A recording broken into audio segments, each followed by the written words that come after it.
सामान्य नागरिक आणि संविधान यांच्यातील महत्त्वाचा दुवा म्हणजे न्यायदान प्रक्रिया आहे। न्यायपालिकेवर सर्वसामान्यांचा मोठा विश्वास असून तालुका न्यायालय हा या प्रक्रियेचा मुख्य कणा आहे, असे प्रतिपादन सर्वोच्च न्यायालयाचे न्यायमूर्ती अतुल चांदूरकर यांनी केले। 5 एप्रिल रोजी सावनेर येथे दिवाणी व फौजदारी न्यायालयाच्या 44 कोटी रुपयांच्या नवीन इमारतीचे भूमिपूजन त्यांच्या हस्ते पार पडले। त्या प्रसंगी ते बोलत होते। या कार्यक्रमाच्या अध्यक्षस्थानी मुंबई उच्च न्यायालयाचे मुख्य न्यायमूर्ती चंद्रशेखर होते। प्रमुख अतिथी म्हणून राज्याचे महसूल मंत्री चंद्रशेखर बावनकुळे, मुंबई उच्च न्यायालयाचे न्यायमूर्ती अनिल किल्लोर, न्यायमूर्ती राज वाकोडे, सावनेर विधानसभेचे आमदार डॉक्टर आशिष देशमुख आणि नागपूरचे प्रमुख जिल्हा व सत्र न्यायाधीश दिनेश सुराणा उपस्थित होते। My esteemed sisters and brother judges, Neta, हमारे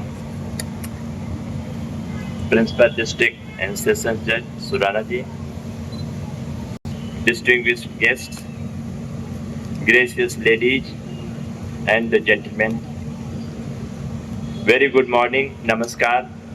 और इससे पहले कि गुड आफ्टरनून कहना पड़े, मैं ये कहना चाहता हूँ कि आज यहाँ मेरी जो स्वागत किया है आप लोगों ने, मैं भी इसमें शामिल होता हूँ, मैं भी होस्ट हूँ कि हम सबों ने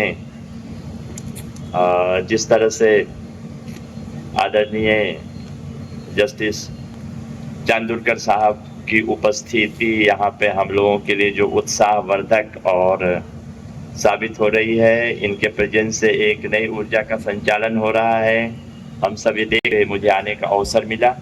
या भव्य न्यायालयीन इमारतीबद्दल माहिती देताना महसूल मंत्री चंद्रशेखर बावनकुळे म्हणाले की राज्य शासनाने या इमारतीसाठी 44 कोटी रुपयांचा निधी मंजूर केला आहे। याशिवाय इमारतीचे संपूर्ण सोलर विद्युतीकरण करण्यासाठी 2.5 कोटी आणि फर्निचर, रेस्टॉरंट इत्यादी सुविधांसाठी 7.5 कोटींचा अतिरिक्त निधी देण्यात आला आहे। ही इमारत पुढील 1.5 वर्षात पूर्ण करण्याचे आश्वासनही त्यांनी यावेळी दिले।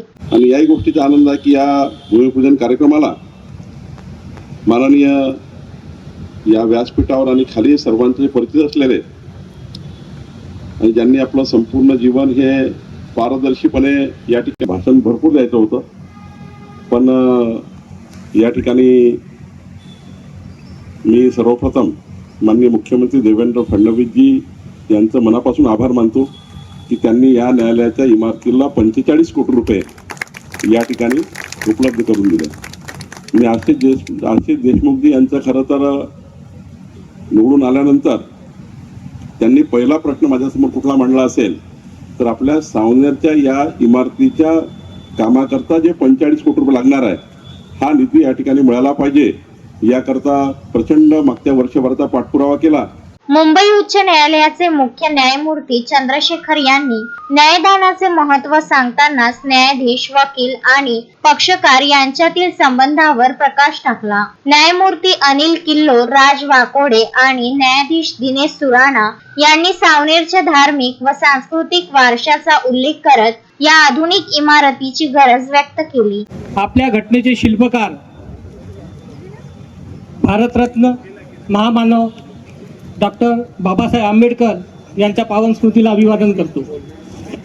आजचा हा दिवस सावनेरच्या इतिहासात सुवर्ण अक्षरांनी नोंदविला जाईल असा अत्यंत आनंदाचा आणि अभिमानाचा क्षण आहे।